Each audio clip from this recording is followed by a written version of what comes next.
हमारे मुसलमान भाई बहन हमेशा ये दावा करते हैं कि कुरान खुदा की ओर से है और उसको साबित करने के लिए वो ये कहते हैं कि कुरान में खुदा ने एम्ब्रियोलॉजी यानी कि गर्भ विद्या का प्रकटीकरण दिया है। उनका बयान है कि इंसान और मॉडर्न डॉक्टर्स एम्ब्रियोलॉजी यानी कि गर्भ विज्ञान को पहचानने से पहले, डिस्कवर करने से पहले ही खुदा ने अपने नबी मोहम्मद के द्वारा अपने कुरान में इस बात का बयान कर दिया और इससे साबित होता है कि कुरान खुदा की ओर से है। लेकिन क्या हमारे साधारण मुसलमान भाई बहन जो सिर्फ यूट्यूब और फेसबुक और गूगल पर रिसर्च करते हैं, उनको पता है कि कुरान में लिखी गई एम्ब्रियोलॉजी यानी कि गर्भ शास्त्र या फिर गर्भ विज्ञान वो मोहम्मद साहब पैदा होने से पहले ही कम से कम 3 डॉक्टर्स ने डिटेल में इसको लिखा है और कुरान ने उसी चीज को कॉपी किया है।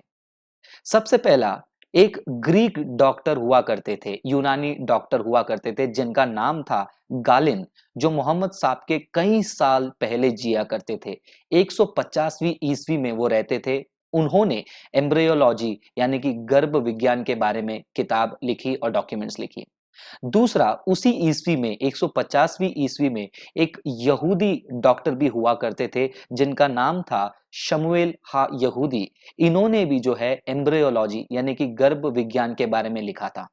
उसके अलावा यीशु मसीह के कम से कम 400 साल पहले एक और यूनानी डॉक्टर हुआ करते थे जिनको ग्रीक फादर ऑफ मेडिसिन कहा जाता था, यानी कि यूनानी दवाइयों के पिता, और उनका नाम था हिपोक्रेट्स। यीशु मसीह के 400 साल पहले उन्होंने भी एम्ब्रियोलॉजी यानी कि गर्भ विज्ञान के बारे में लिखा था।